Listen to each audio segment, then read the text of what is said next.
يا مساء الفل والجمال على احلى ناس في الدنيا، عاملين ايه؟ يا رب تكونوا بخير. ما تنسوش تعملوا لايك وتشتركوا في القناة، لان اللايك بتاعكم والاشتراك ده بيشجعني وبيدعمني اكتر وبيخليني ان انا انزل لكم فيديوهات اكتر وانصحكم اكتر. وكمان كومنتاتكم بتبسطني، يعني لو انا زعلانة فعلا بقرا كومنتاتكم وبرد عليها، ببقى مبسوطة جدا. وبعتي الفيديو لاي عروسة عشان تستفيد، وفعلي زر الجرس عشان يوصلك كل فيديوهاتي. ويلا بينا نبتدي الفيديو. اول حاجة عاوزة ابدأ بيها، مش لازم ابدا تجيبي كل مستلزمات الميك اب. يعني مثلا لو انتي مش بتستخدمي كونسيلر ولا فونديشن، ما تقوليش هجيبه بعد الجواز احطه، بمعنى ان انتي بتستخدميه من قبل الجواز، ده اللي تجيبيه في الجواز. غير لو انتي عاوزه تجربي حاجه جديده فده براحتك، بس انا بتكلم عن الحاجات اللي هي جديده عليكي وبتقولي اجرب. يعني مثلا انا ما بحبش احط الكحل او شكله ما بيبقاش حلو عليا، فاروح اجيبه عشان انا لازم اجيبه. وانتي برضو لو مش بتحطي ميك اب، فما تقوليش عشان انا عروسه لازم اجيب وافرش التسريحه والكلام التقليدي ده او بيقولوه يعني، او انا بحس ان هو كلام رجعي الصراحه. لا، فلوس على الفاضي. انا ما بحطش ميك اب نهائي. مش لازم اجيب ميك اب، ممكن اجيب حاجات بسيطه زي مثلا روج، قلم كحل. طالما انا ماليش في الميك اب وما بحطوش، وبسم الله ما شاء الله بشرتي حلوه وجميله وعجباني، ممكن اجيب حاجات بسيطه تحليني. بس ما اجيبش جميع الميك اب او فلوس او ادفع فلوس على حاجات وخلاص. جيب الحاجه اللي انت عارفه انك هتستخدميها، لان الميك اب كمان ما بقاش رخيص دلوقتي، كل حاجه بقت غاليه. فنجيب الحاجات اللي احنا بنستخدمها وبس. وبرده مش لازم تجيبي كل الميك اب جديد. لو انت عندك حاجات من قبل الجواز عادي خديها، مش لازم تجيبي غيرها. مش عيب نهائي، ما تعقديش نفسك يعني. هتكلم عن الميزانية مثلا. اي ميزانية نقدر نظبطها يعني. دلوقتي في براندات حلوة كتير، وفي براندات اسعارها كويسة كتير، زي مايت سينما وساندرا واماندا. على حسب ميزانيتك، بس كل ميزانية تقدري انك انت تظبطي بيها الحاجة اللي انت عايزاها. بس كده، دي النصايح اللي كنت عاوزة اقولها لكم. وتعالوا بقى نشوف نجيب ايه وما نجيبش ايه. اول حاجة البرايمر ده، لو بشرتك دهنية او مختلطة جيبيه، لان هو بيخفي المسامات وبيخفي العيوب. لكن لو بشرتك جافة مش لازم تجيبيه. انا كنت بستعمل بتاع بيبي سكين، ده كان حلو برضو. انا بقول لكم الحاجة اللي سعرها كويس وان انا كنت بستخدمها. في طبعا انواع تانية انا ما استخدمتهاش الصراحة، بس بيقولوا عليها حلوة كتير يعني. بس هو حاليا مش معايا. تاني حاجة الفونديشن، جيبي منه واحد يكون تغطية كاملة، ده تحطيه في المناسبات، او مثلا لما ترجعي من شهر العسل لو بشرتك فيها غمقان جامد وحبوب، بيخفي كل حاجة يعني. بتاع مايت سينما ده حلو قوي، وكمان سعره كويس. يعني انت لو دخلتي على ويب سايت بتاعهم اللي هو اسمه موجود ده، هتلاقي كل الاسعار، فعلا اسعارهم حلوة قوي. ودرجة التغطية بتاعته عالية جدا، فالصراحة جميل. او تجيبي واحد التغطية بتاعته تكون متوسطة، تستخدميه في الاتنين، في المناسبات والخروجات، او لما مثلا في اول اسبوعين بتقابلي الناس وكده فتحطيه عشان بشرتك مثلا تبقى فاتحة اكتر. والكلام ده للناس اللي متعودة تحط فونديشن، مش اي حد وخلاص. يعني لو انت مش متعودة انك انت تحطي فونديشن، هيبقى شكلك، او انت بشرتك بيضة قوي، فهيبقى شكلك فظيع. يعني هتلاقي ان هو اللون فظيع قوي معاكي، فبلاش. الكونسيلر بقى، لو انت عندك هالات، هاتي واحد اغمق من بشرتك وواحد بنفس درجة بشرتك بالظبط. لو انت عندك هالات سودا تحت عينك، عشان تقدري انك انت تخفي الهالات دي. لو انت ما عندكيش هالات والحمد لله بشرتك حلوة، هاتي اللي هو نفس الدرجة البشرة بتاعت، يعني نفس درجة بشرتك بالظبط. ما تجيبيش بقى واحد غامق. وعادي يعني، انا ساعات بستخدمه على وشي كله. يعني مثلا ايه، بحط تحت عيني، بحطه في الاماكن الغامقة بس، فعشان هو كمان بيبقى نفس درجة بشرتي، فما ما بيبانش ان انا حاطه حاجه قوي، وبيديني ان هو ايه، البشره بتاعتي موحده في اللون. فالصراحه بيبقى حلو. وماركة ساندرا دي جميلة جدا. انا كنت بستخدم لوريال، وكنت بستخدم ساندرا. الاتنين حلوين، بس ساندرا بحس ان اللون بتاعها اللون بتاعها لما باجي احطه بيبقى احلى. البودر بقى بتاعت التثبيت، وبالذات لو هتتجوزي في الصيف، وديني باكد، بتبقى حلوة قوي. بتاعت اسنس حلوة. بس اسنس الشفافة، وبتاعت مية سينما جميلة. يعني انا جايباها دي بتاعت مية سينما، بس قبل الجواز انا كنت جايبة بتاعت اسنس. الاتنين حلوين جدا. هي ما بتديكيش لون لبشرتك، بالعكس هي بتدي بس انك بتثبت لك بس الكونسيلر والفونديشن اللي انت حطاهم. الكونتور بقى دي من الحاجات اللي انا ما كنتش بستخدمها قبل الجواز فما جبتهاش. لو انتي بتستخدميها هاتيها، لو انتي ما بتستخدميهاش ما تجيبيهاش. وطبعا برونزر، ودي من الحاجات برضو اللي ما كنتش بستخدمها فما جبتهاش. لو انتي بتستخدميها هاتيها، لو انتي زي كده مش بتستخدميها ملهاش لازمة. لو عايزة ماركة كويسة في الكونتور او البرونزر، فلورمار حلوة قوي، عندهم برونزر كمان حلو جدا. روحي اي مول وجربي الحاجات دي قبل ما تشتريها. بتكون في كارفور كده في حاجات انك انت تجربيها، وميني سو والماركات ذات نفسها كمان بيبقوا حاطين حاجات للتجربة، فممكن تجربيها. البلاشر بقى ده حبيبي حبيبي حبيبي.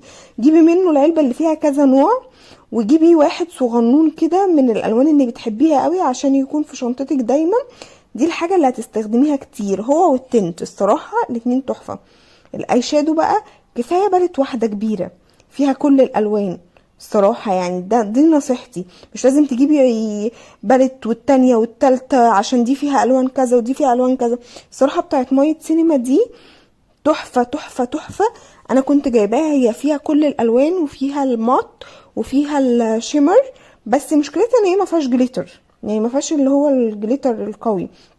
بس دي مش مشكله، لان الجليتر اساسا دلوقتي بقى بيتباع بالبتاع اللي عامله زي مثلا الايلاينر او الروج او كده. فالصراحه يعني في، والبالت دي برضو في منها اللي بيبقى فيه جليتر، بس انا ما جبتهوش يعني، ما كان ساعتها مش متوفر فما جبتهوش. لكن انت لو عايزه تشتري فعلا بالت فيها كل الالوان، مايت سينما منزله باليتات فيها الالوان كلها، وفيها شيمر وفيها جليتر وفيها كل حاجه، واسعارها فعلا تحفه، والدمج بتاعها جميل والوانها كلها حلوه يعني. لو انت بقى ما جايبه باليت زي دي مثلا وما فيهاش جليتر، فممكن انك انت تشتريه زي اللي انا بفتحه لكم ده وهوريه لكم.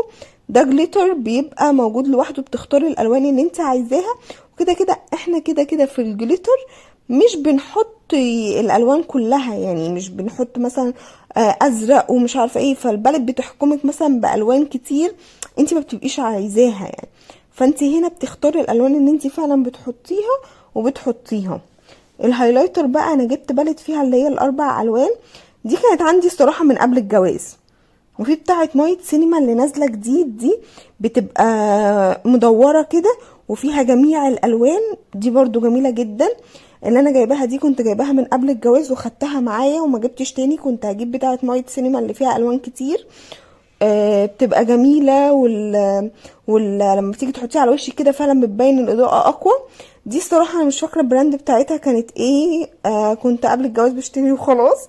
ففعلا دي انا مش عارفه الماركه بتاعتها كانت ايه، بس بتاعت مايت سينما حلوه وسعرها حلو. الحواجب بقى على حسب بترسمي حواجبك بتحدديها، او عندك فراغات. يعني انا مثلا عندي فراغات فجايبه دي، جايبه كذا حاجه الصراحه جربتها. يعني مش دي بس، جايبه اللي هي زي بتبقى جل كده، وجايبه اللي هي بودر. فانا عشان عندي فراغات في حواجبي يعني فبملاها بيها بس مش اكتر، مش برسم بيها. هي البودر دي كانت عندي من قبل الجواز برضو وانا خدتها معايا. هي بتبقى فيها درجتين كده بودر، ودرجة عاملة زي الجل. فالصراحة جميلة، وانا بستخدم البودر ما بستخدمش الجل دي عشان بتسيح وساعات بتبهدل الدنيا.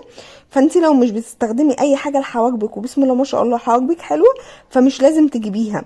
وبرضو في جل اللي هو بيثبت الحواجب، اللي هو بيبقى عامل زي الوكس او بيقولوا عليه مش الوكس، الصابونة، زي الصابونة ده.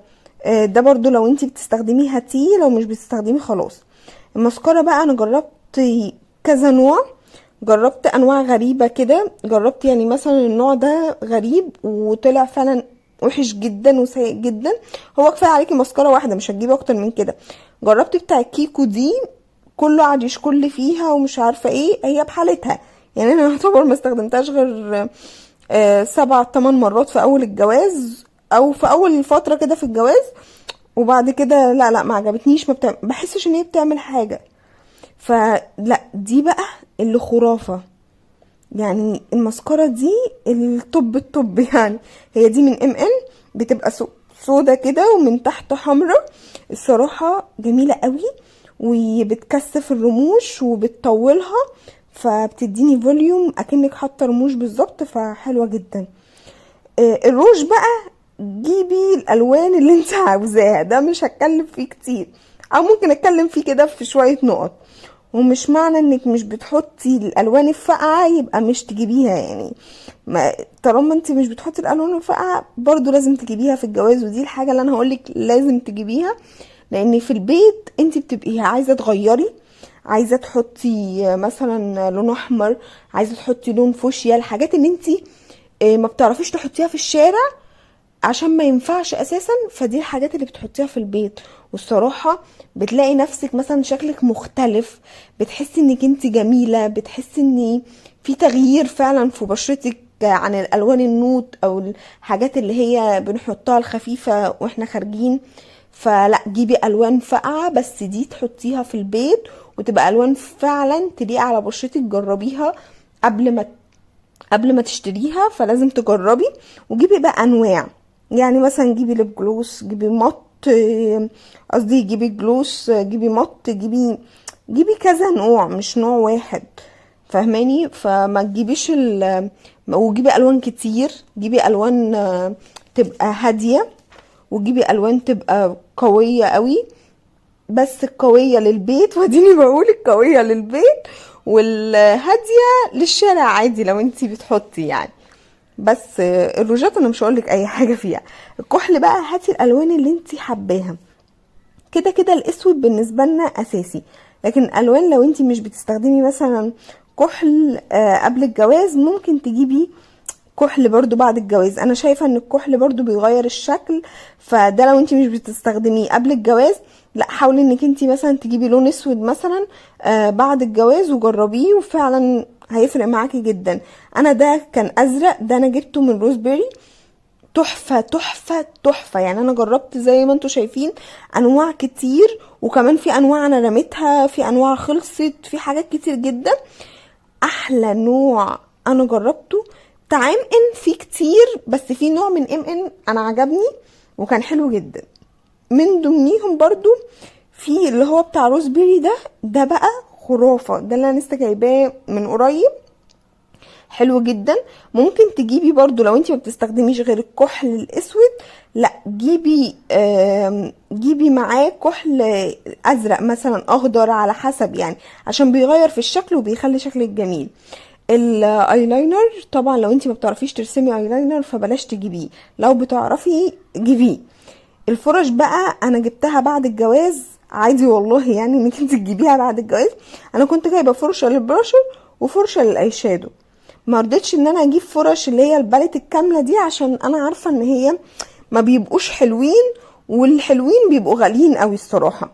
فانا جبت فرداني، يعني حاجات فرداني، فكنت جايبه للبلاشر وفرشه للاي شادو. وبعد الجواز بقى جبت فرش تانية عشان كان عندي فرح اخويا وكده، فجبت فرش تانية. وانا من النوع اللي ما بشتريش فرشه غير لما بشوفها الاول وبشوف الشعر بتاعها او كده. والبيوتي بلندر كفايه 2 كبار و2 صغيرين لتحت او فوق العين كده. وفي مزيل الميك اب الصراحه خلصان من عندي، انا كنت بستعمل بتاع ايفا حلو قوي، وكمان غسول بتاع ايفا اللي هو فاكرينه بتاع زمان ده، اللي هو بالخيار والكلام ده كله، ده بيشيل الميك اب كويس جدا، فانا ساعات بجيبه. وبس كده، يا رب يكون الفيديو عجبكم وتكونوا استفدتوا منه، وربنا يتمم لكم كلكم على خير يا رب. ولو انتي مش عروسه ابعتي الفيديو ده لاي عروسه بتجهز، وان شاء الله ربنا يتمم لكم على خير. وباذن الله في الفيديوهات الجايه هقول لكم ايه الحاجات اللي ممكن تجيبيها وانت لسه في الجامعه، مش لازم تتخطبي يعني عشان تشتريها. وما تنسوش الاشتراك في القناه وتفعلوا الجرس عشان يوصل لكم كل جديد، وتعملوا لايك للفيديو. ولو عايزين تسالوني في اي حاجه سيبولي كومنت وانا هرد عليكم. واشوفكم في الفيديو الجاي ان شاء الله على خير. باي باي.